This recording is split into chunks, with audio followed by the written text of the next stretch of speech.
Shalom, chers étudiants, et nous rendons grâce à l'Éternel, notre Dieu, qui nous a permis encore aujourd'hui de nous retrouver afin que nous continuions notre chapitre dans le cours de la personne Église. Oui, je vais faire un petit rappel, c'est ce que nous avons vu la fois passée sur le Saint-Esprit pour la personne Église. Nous avons essayé de parler sur les 3 missions principales du Saint-Esprit. Là, nous avons dit, la première mission principale du Saint-Esprit, c'est pour édifier, pour préparer et pour régénérer le peuple de Dieu. Et nous avons touché le deuxième point, c'est l'onction pour la personne Église. C'est là où nous avons un peu donné, pour élever un peu des équivoques dans la confusion que le peuple de Dieu a, c'est l'onction.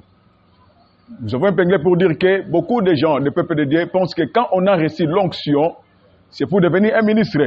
Cela veut dire pasteur, apôtre, prophète, évangéliste et docteur.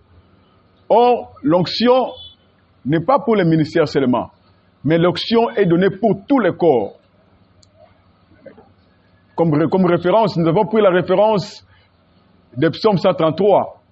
Là, on parle de l'onction de l'huile précieuse sur la tête d'Aaron, qui est le souverain sacrificateur. Quand nous voyons maintenant la réalité, parce que la Bible nous donne dans l'Hébreu, ce qui était dans l'Ancien Testament, ce qui était en Aaron, c'était l'ombre de la réalité qui est Christ, le souverain sacrificateur roi. Il a reçu l'onction d'huile précieuse et de joie. Et l'onction qu'il a reçue, l'onction-là coule jusqu'au corps. Parce que l'onction du souverain sacrificateur Aaron, ça coulait jusqu'à ses barbes. Et jusqu'au pan de sa robe, tout autour de sa robe, ça va couler jusqu'à tout son corps. De même, Christ a reçu cette onction. Dans les Grecs, nous avons dit, c'est le Christos. Et l'onction qui coule jusqu'aux membres du corps, cela est devenu Christmas. Vous comprenez? Donc, tous les membres du corps ont droit à l'onction. Là, nous avons donné des exemples, comme la Bible dit, les simples membres, les membres plus faibles. Nous avons tiré peut-être pour parler de l'ongle. Tout le monde ne peut négliger l'ongle. On ne voit pas l'utilité de l'ongle. Oh, l'ongle joue le rôle. Peut-être si tu as de la démangeaison, tu auras besoin de l'ongle. Alors si l'ongle ne joue pas son rôle, c'est qu'il est incapable, il est stérile. La capacité que l'ongle a pour jouer son rôle, c'est ça que nous appelons de l'onction pour les membres spirituels du corps, les membres de l'Église. C'est ça l'onction qu'il a besoin pour bien jouer son rôle, pour accomplir sa mission. Alors s'il n'a pas cette onction-là, il ne jouera pas cette onction. Tu peux te trouver que tu es un ongle ou tu es les cheveux. Les cheveux doivent avoir une onction. Tu es un doigt, tu dois avoir une onction qui va te permettre à bien jouer ton rôle pour accomplir ta mission que Dieu t'a donnée. Tout le monde ne sera pas la tête, tout le monde ne sera pas les yeux, tout le monde ne sera pas l'oreille, tout le monde ne sera pas la dent. Chaque dent a aussi le rôle. La canine, le molaire ne jouent pas le même rôle dans la bouche. C'est que même dans la bouche, les dents jouent, chacune des dents a son rôle à jouer. De même le corps de Christ. Vous allez comprendre que l'onction n'est pas seulement au pasteur. C'est que le pasteur, les apôtres ont leur particularité de l'onction. Tout autre membre a aussi sa particularité de l'onction. Voilà aujourd'hui que nous avons promis. Aujourd'hui, nous allons parler maintenant de la conscience de la personne Église. Vous comprenez? La conscience de la personne Église. Étant une personne, doit avoir une conscience. Beaucoup de nous n'arrivons pas à comprendre que si c'est une épouse, nous parlons souvent c'est l'épouse de Christ. Mais nous ne sommes pas arrivés à comprendre et à chercher à connaître. Est-ce qu'il peut avoir une conscience? Oui, il doit avoir une conscience. Quand nous lisons les Écritures, dans l'épître de 2 Pierre, que nous dit la Bible? Quand les 2 Pierre dit, il dit ceci, pour nous tirer nos attentions. Il dit, c'est pourquoi, bien-aimés, attention ces choses, appliquez-vous à être trouvés par lui sans tache et irrépréhensible dans la paix.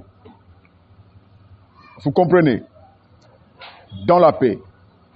Et quand nous lisons maintenant 1 Timothée, dans 1 Timothée chapitre 3, le verset 9, là, il nous dit maintenant, avoir dans la pensée, cette conscience pure dans la foi, qu'un jour, nous allons rencontrer l'époux. Un jour, nous allons nous jouir. Un jour, nous serons glorifiés. Un jour, nous allons porter de la splendeur. Que nous devons avoir la conscience de la nature qu'il est. Nous sommes appelés à avoir la même nature. Vous comprenez, chers étudiants? La conscience. Dans tout ça, pourquoi?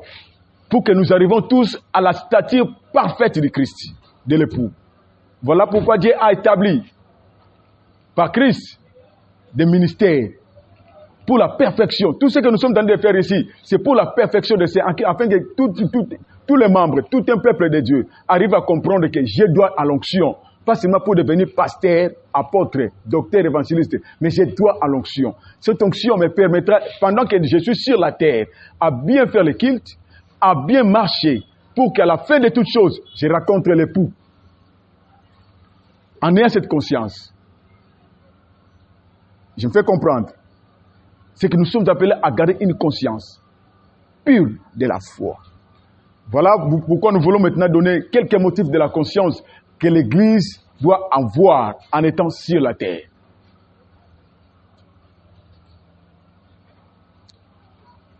N'oubliez pas, chers étudiants, que comme le but de notre cours,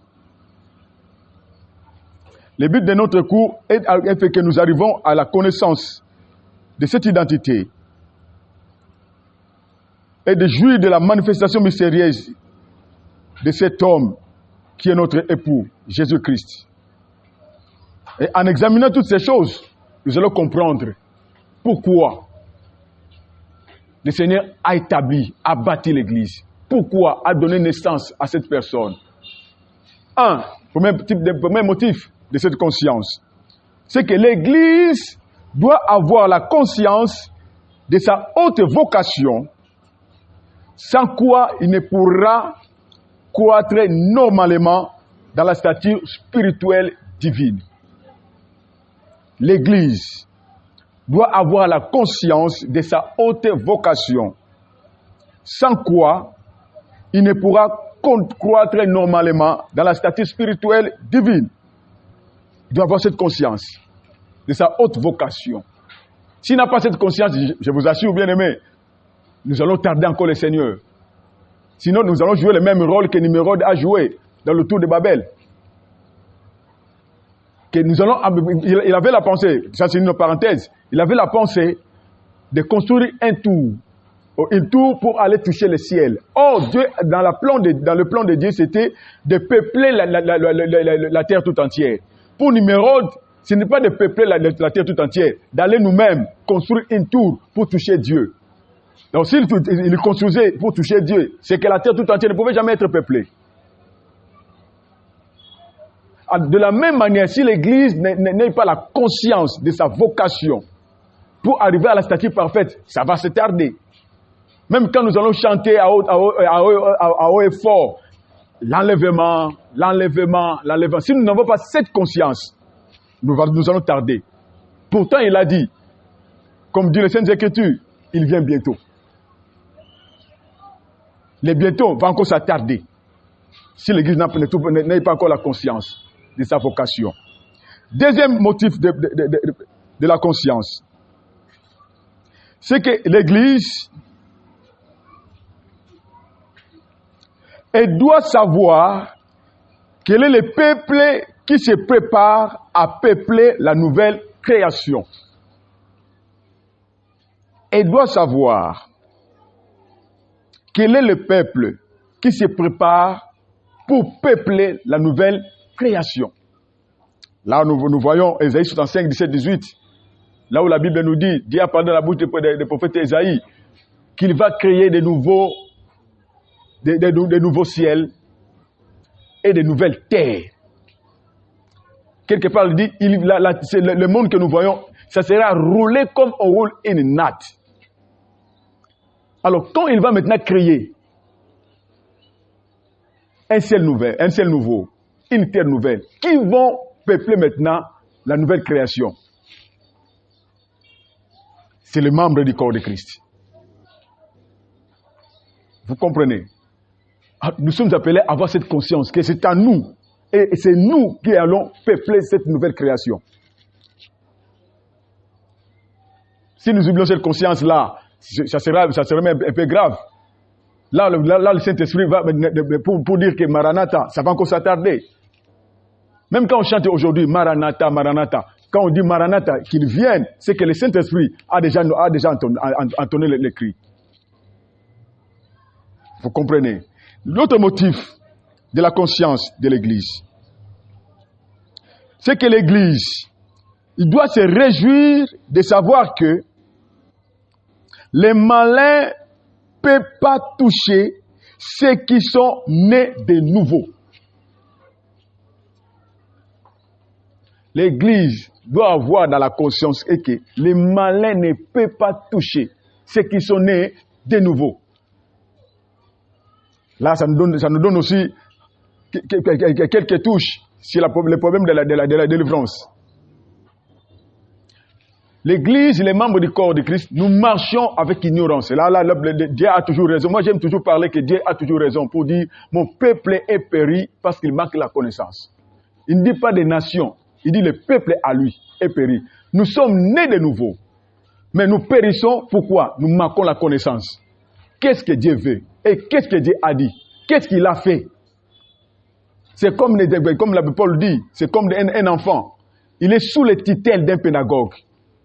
Il est héritier, mais il n'a pas encore des acquis. Il ne connaît pas son habileté. Il ne connaît pas son pouvoir. Il ne connaît pas ce qu'il est appelé à faire. Il reste encore sous les tutelles. Mais le jour où il deviendra grand, c'est là où Paul cria. Quand j'étais un enfant, je parlais en enfance. Vous comprenez? Ce que je faisais comme un enfant, j'ai joué comme un enfant. J'ai regardé comme un enfant et j'entendais comme un enfant. Il dit, une fois que je suis devenu adulte, c'est que les choses de l'enfance sont parties. Maintenant, c'est les choses d'un homme bien bâti, un homme fait. Est-ce que je me fais comprendre? La conscience. Dieu dit, mon peuple périt parce qu'il manque la connaissance. Moi, je dirais, le peuple, nous périssons parce que nous manquons la conscience que l'ennemi ne peut pas nous toucher. Un commentateur a dit, de la Bible a dit ceci, il dit, le diable c'est un serpent à qui on a coupé la tête, c'est la queue qui bouge. Mais l'homme qui n'a pas la conscience que la tête a été coupée, il regarde maintenant la queue. Quand on voit la queue bouge, c'est qu'il a encore envie. Et nous ignorons et nous oublions la présence de notre Seigneur, l'époux céleste. Nous oublions sa gloire, sa perfection. Vous comprenez? Nous sommes appelés à avoir cette conscience. Un autre motif de conscience, c'est que l'Église doit savoir qu'elle est avec son époux. La lumière est le sel de la terre. Je reprends. Que l'Église doit savoir, il est avec son céleste époux, la lumière est le sel de la terre. Là, nous voyons Matthieu, chapitre 5, 13 à 14. Et les Jean 8 et 12. Là où lui-même le Seigneur a dit, je suis la lumière du monde. Matthieu nous dit, il a fait de nous que nous sommes de lumière et de sel de la terre. L'Église doit avoir cette conscience-là en tête, dans sa personnalité. Oh, la conscience, c'est la personne en soi. La conscience. C'est que l'intérieur humain, c'est la conscience. Il doit savoir qu'il est la lumière avec son céleste époux et le sel de la terre. C'est l'Église qui va illuminer la terre.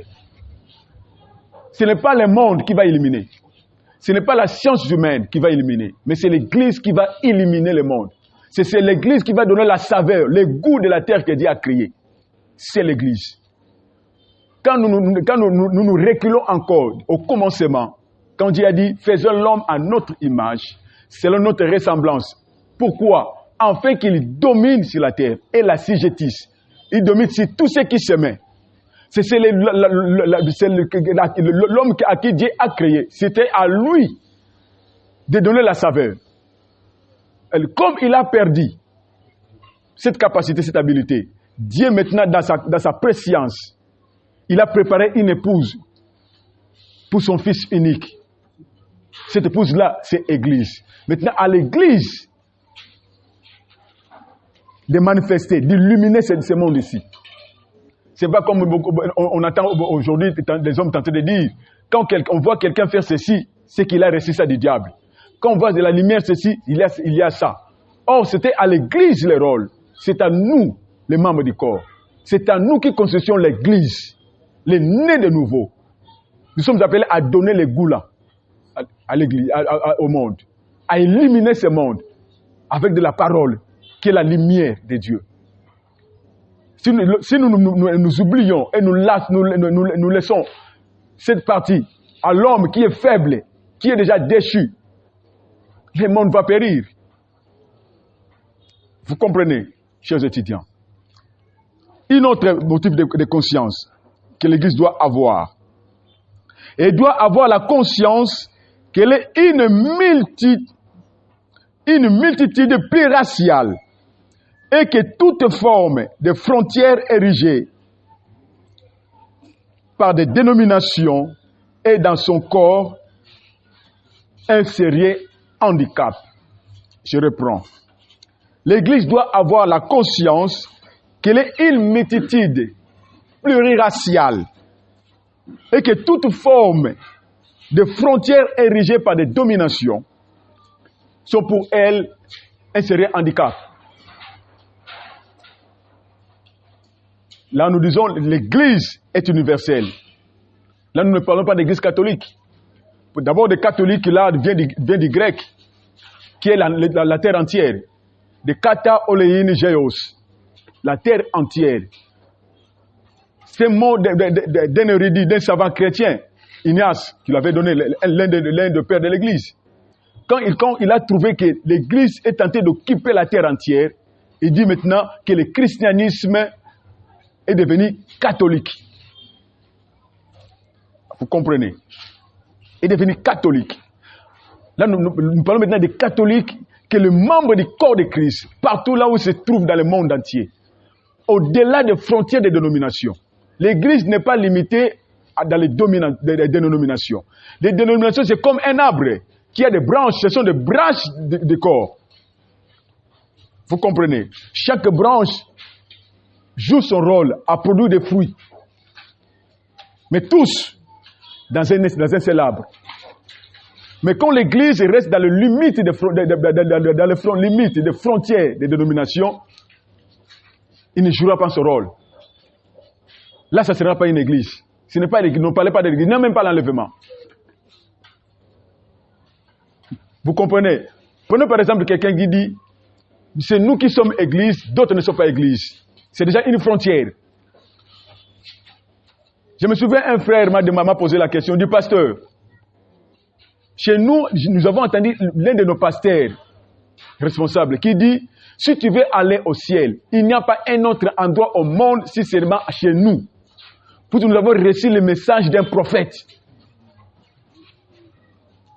Vous comprenez? Et ils se sont érigés une barrière. Et ils ont construit une tour. Seulement à eux. Ils ont entendu la voix d'un prophète. Le prophète est venu. Et jusqu'à ce qu'aujourd'hui, il y a encore des hérésies qui sont en train de se découler. D'autres disent, c'est le prophète là qui était le Christ. C'est le prophète là qui est Dieu. C'est le prophète qui est la parole. Vous comprenez? La limite, la frontière dénominationnelle. L'Église est pluriraciale. Il y a des membres par-ci par-là, au nord, au sud, à l'orient, à l'occident. Même ceux qui montent encore dans les stations spatiales. Ce sont des chrétiens, nés de nouveau. C'est les membres du corps de Christ. Comprenez, chers étudiants. D'autres motifs de conscience, vous allez les trouver dans les supports. Nous vous invitons à chercher les supports. Allez bien les lire sous la lumière de la parole de Dieu qui est la Bible. Vous allez comprendre encore davantage. Voilà pourquoi ce n'est pas que nous donnons des affirmations. Oui, toute la parole de l'Éternel possède que des affirmations. Ayons cette conscience. Cherchons à connaître l'identité.